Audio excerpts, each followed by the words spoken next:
Well, today we're at Exwick Cemetery on the outskirts of Exeter.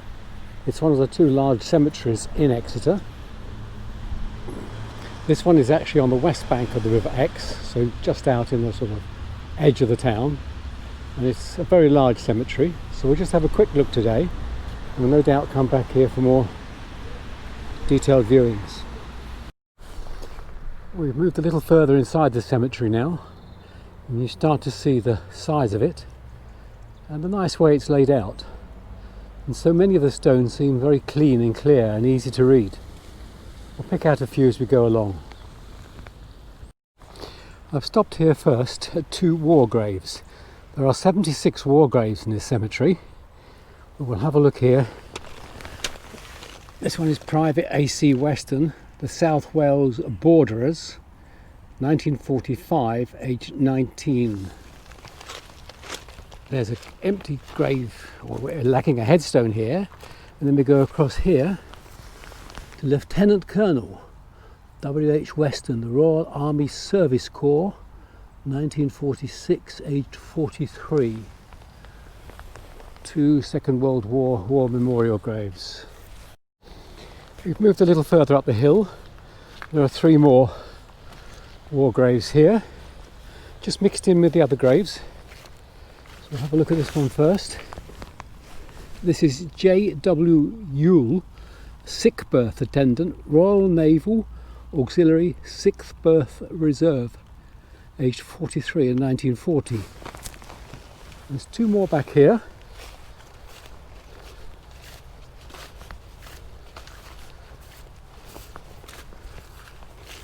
Aircraft Apprentice D.V.A. Rudling, Royal Air Force, 1946, age 18. Now that's interesting because he's died after the war in Europe was finished. I'm not sure what that would have involved, which war that would have been. Maybe it was still continuing in the Far East in Japan. We need to check that one out. We come across here, and there's some flowers on this one, which are rather nice. And it's Driver T. Hooper, Royal Engineers, 2nd of June, 1940. If I pan over here, I'm seeing another stone here, again mixed in with all the other gravestones, which is nice rather than having a separate military area. They stand out, of course, because they're kept clean by the Commonwealth Graves Commission. This is E.W. Hill, Engine Room Artificer, 3rd class, HMS Drake II. And I wonder if that ship sank. 1942, age 27. We're just a short distance away now, and three more. C.J. Berry, Royal Armoured Corps, 1941, aged 30. And just across here,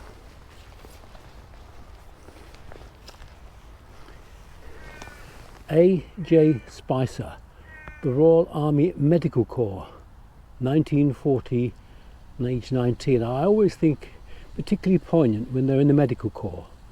They've gone out there to save lives and they've lost theirs in doing it. Now there's another grave over the back here. We'll just go up here and read this stone.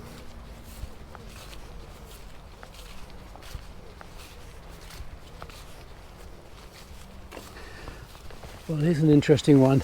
E.F. Hutchings, leading ACW, is the air crew woman, Women's Auxiliary Air Force, 1946, age 38. Again, it's a death after the end of the war in Europe. Got two more up here.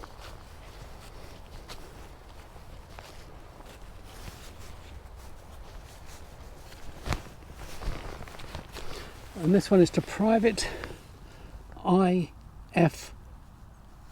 Holbourn, Pioneer Corps, 1941, age 35. One up here which actually has a stone right round it, And this is Sergeant H. Tucker, Corps of Military Police, 14th of May 44, aged 50.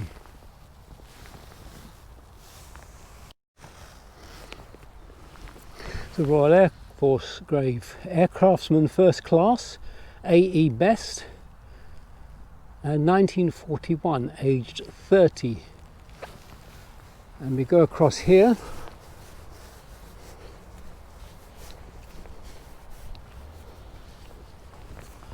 F. Carmock, Chief Petty Officer, Royal Navy, HMS Badsworth, 1942, aged 43.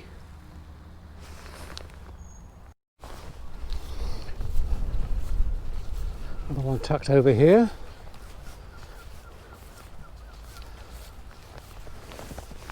Private C.B. Payne, the Wiltshire Regiment, 1947, aged 25. Now I wonder what that conflict was.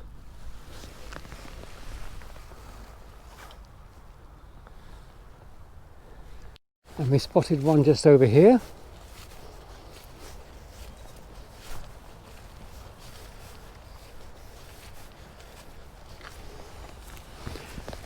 L.S. Greenslade, Stoker Petty Officer, Royal Navy, 1946, aged 50. And down here we have an iron type cross which reads Old Contemptibles Association, L.S. Greenslade, Royal Garrison Artillery, Exeter branch.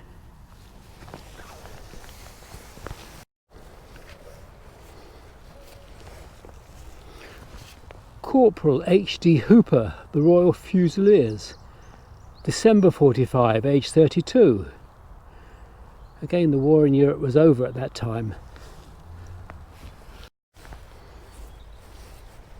Now this is an interesting one. Sergeant W.C. Mills, Royal Artillery, 1943, aged 18, but it's a different layout of stone. You'll notice there's the cross there with the insignia of the regiment.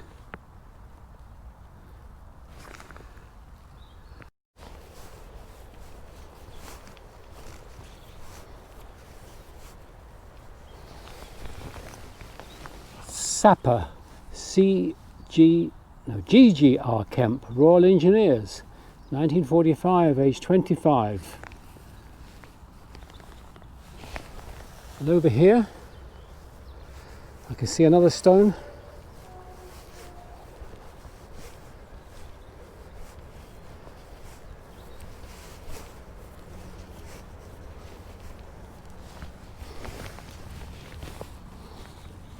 F. Hodge, Driver F. Hodge, Royal Army Service Corps, aged 40. Now we saw a Lieutenant Colonel earlier on of the Royal Army Service Corps. Just going to pan around so you can see the size of this cemetery. I spot another stone over there. Beautifully spaced out, and the stones are all very legible, not just the war graves, but the family graves as well. We'll do other tours around this cemetery, I'm sure. We moved across a little bit further and have a look at this one. This is Marine G. Mann, the Royal Marines, 1945, age 53, so presumably a professional soldier rather than a conscript if he's in the forces at that age. Now down here there's quite a number. I can see 1, 2, 3, 4, 5, 6, 7, 8, 9 down here. So we'll work our way around these. We're going to come around the front of each one in turn.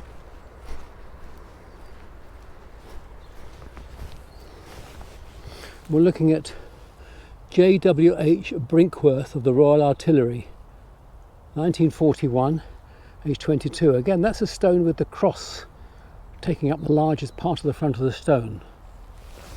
Now if we spin round here, come down the hill slightly, see a number of these stones.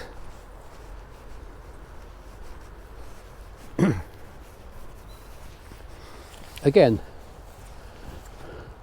William Ernest Tapp, Devonshire Regiment, 1918, age 26. Now, Am I right? That's the first of the First World War stones we've seen. The others have been Second World War. I think I'm right in saying that. Flight Sergeant C.E. Sayer, pilot, Royal Air Force, 1944, age 22.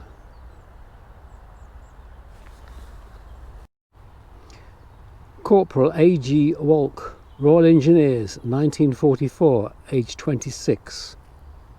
A couple of stones here, one behind the other. In here, W.H. Discombe, driver, Royal Army Service Corps, 1920. And that was after the end of the First World War, considerably. Age 33.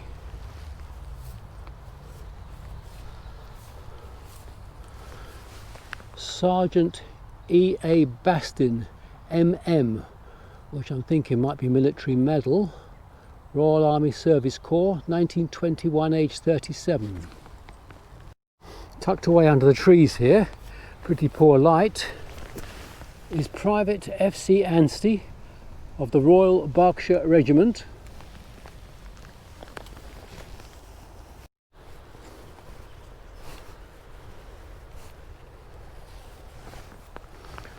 J. Ridgway, Private, Hampshire Regiment, 1919.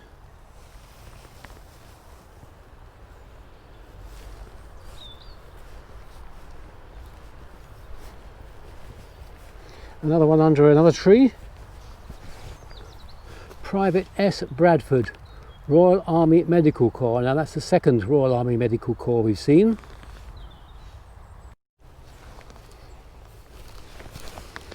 T. Gale, Officer's Cook, Second Class Royal Navy, HMS Vivid, 1920, age 28. Now this one is quite dark amongst the trees here. We can just make it out. S. Tucker of the Devonshire Regiment, 1919, age 29, I think it says. And it looks like he's Sergeant S. Tucker. Corporal S. Skinner, the Royal Engineers, in 1917. There's several around here. We're coming on this one here.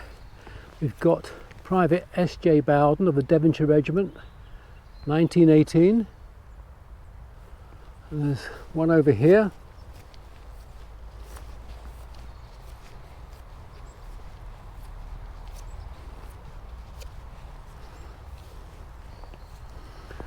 Gunner J.S. Knapp of the Royal Garrison Artillery, 1918. And there's a group of 5 here, spaced out. Let's just take a little walk amongst these. W.S. Grattan of the Labour Corps, 1918. Private W.H. Gale of the Royal Marine Light Infantry, 1918.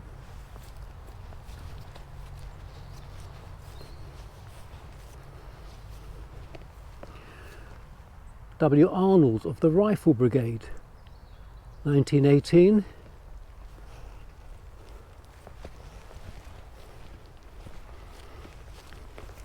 Pioneer Ambrose Harris of the Royal Engineers.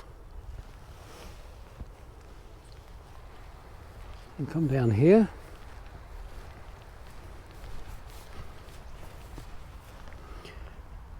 A.R. Bastin, Royal Army Medical Corps.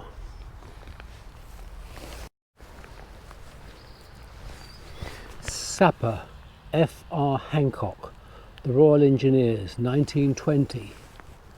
And one over here beside the path.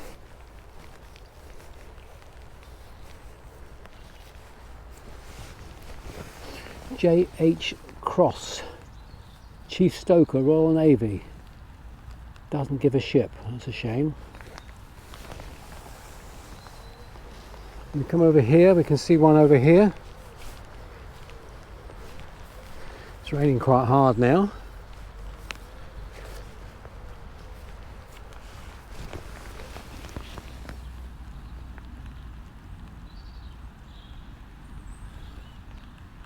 Sergeant Major J. Bully, Royal Army Service Corps. I've got one just down here, we'll just include in this roundup.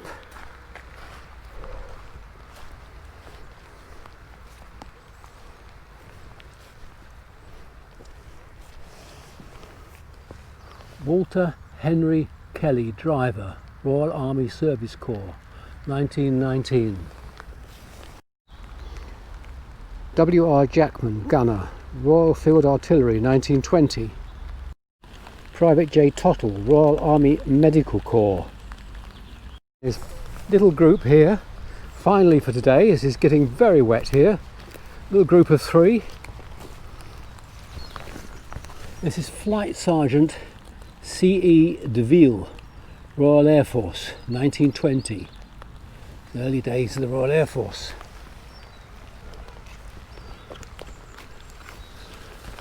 Private L.G. Coomben, Dorsetshire Regiment, 1918. And A.E. Mendel, Sergeant Major, Royal Army Medical Corps. Now that is nowhere near the 76 graves from the war, but that's enough for today, I think. It is very wet, and we'll call that a day, and we'll come back another time and try and find some more of them.